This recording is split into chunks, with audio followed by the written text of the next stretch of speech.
I'm Eric, this is Yeti Garage.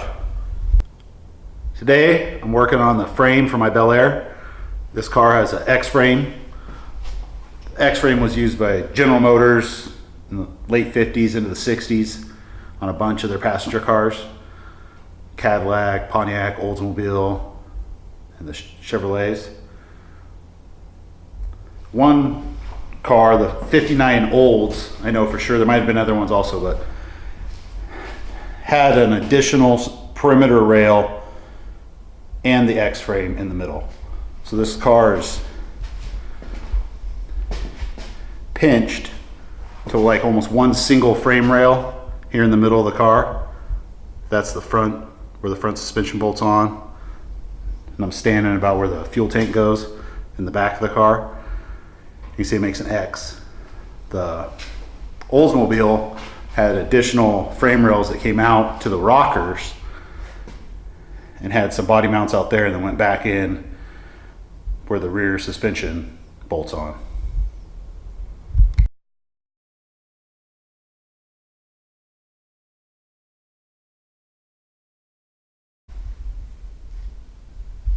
Heard from some old timers that they used to cut those perimeter rails off of those Oldsmobile frames and weld them onto their Impala frames or Bel Air frames. I don't know if that's true. I know that when I looked at the floor pan in my Bel Air, it'd be pretty hard to fit that rail in there without modifying that floor pan. I don't see how they did it. Even if it does fit, I don't even know where to start looking for a 59 Oldsmobile frame that can just be cut up. So I'm gonna use some 1-inch, 120 wall round tube and build some perimeter rails.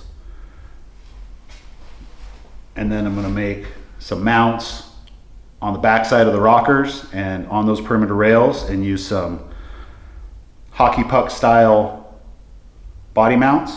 I've actually ordered a kit for a CJ5 Jeep. There's like the flat poly mounts, and put some body mounts to hook those rails to this frame. I got the car way up, about 3 feet in the air, so I can sit underneath it to fabricate these rails. And I got my tubing bender out, and this 120 wall, just cold rolled 1-inch tubing. I already started making some bends.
I have 2 pieces of tube bent and tacked in on each side, and they come down. They're kind of, you can see, spaced apart like a little frame rail along the rocker. From right here, looks like that tubing's hanging down way below the, I mean it is hanging down a couple inches right there, but the frame of this car is still, the original X-frame is still the lowest point on the car.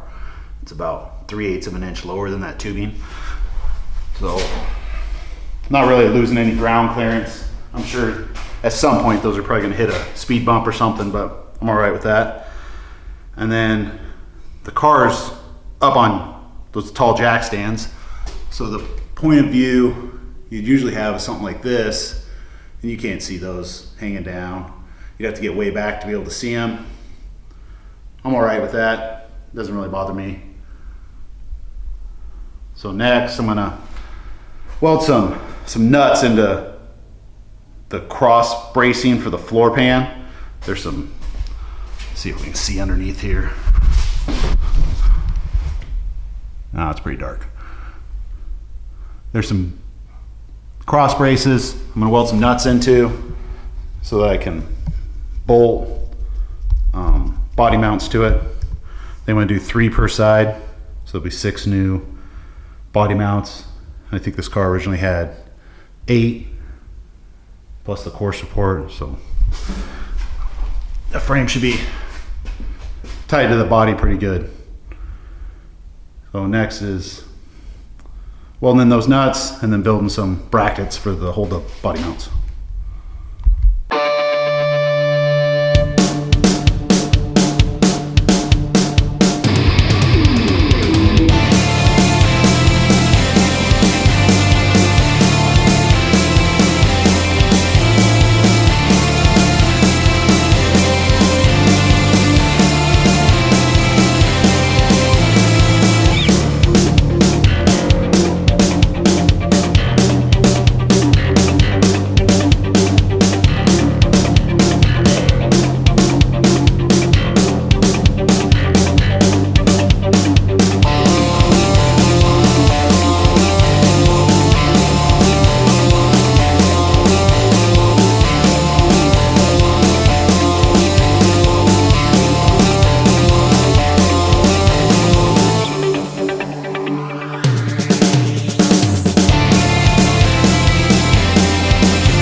All right, I'm under the car.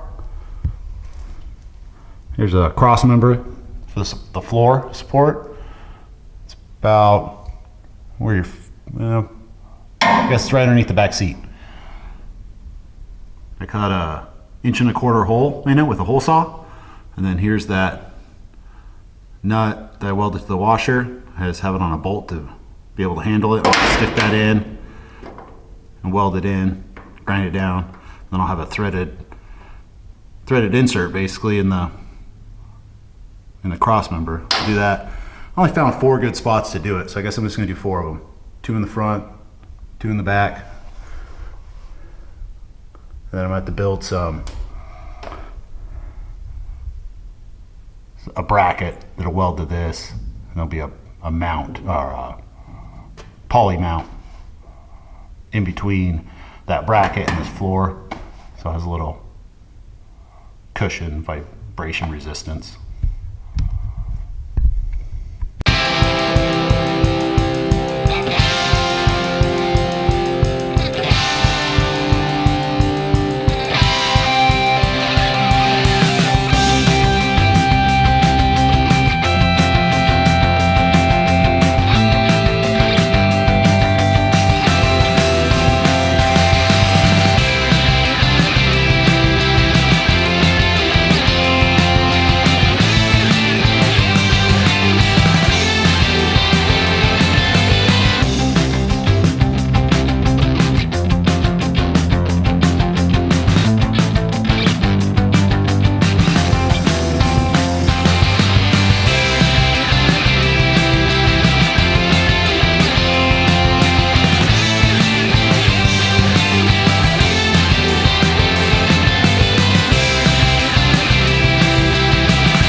Okay, I got the first mount tacked in. Try to use a flashlight, see if that helps.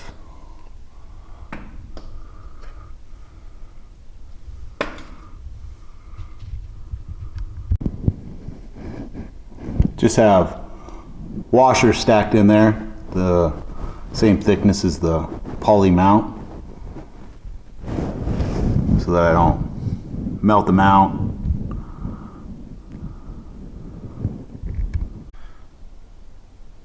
Got the frame out from underneath the body, setting up on some jack stands. I got these first tubes all welded out. Get back so you can see kind of what I got going on here. And I just started going back, and I'm gonna put some braces wherever I can fit them. I've made some marks on the frame and on the rails where I can put braces like this one without hitting the floor. So there's a spot right there that I can fit one in, and that's some other marks.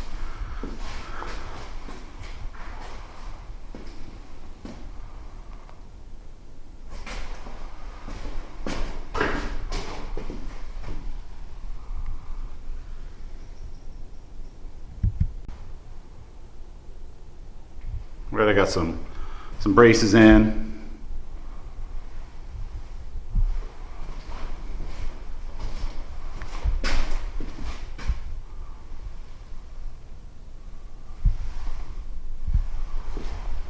Alright, next I'm gonna start plating in this back spring perch. So I'm gonna plate some 1/4 inch plate, gusset in here, and then hook it to this tube, and the tube back to the frame, and then over here I'm gonna plate in the top of where the lower control arm mounts, and gusset the original support to this new tube.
got everything in and welded out. I'm gonna flip it over and weld. There's some spots I couldn't get to from the top. Well, I could have if I would have laid on the ground, but I didn't want to. So I'm gonna flip it over, weld the other side, and then put some, I don't know, probably just spray some primer or something on it so I don't have to worry about it rusting while I finish doing the rest of the fabrication on it.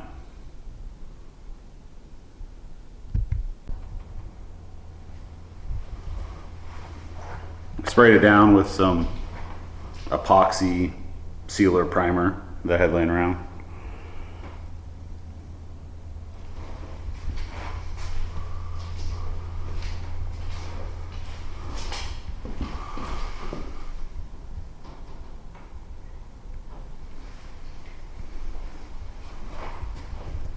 Well, that's about it for this project. Thanks for watching.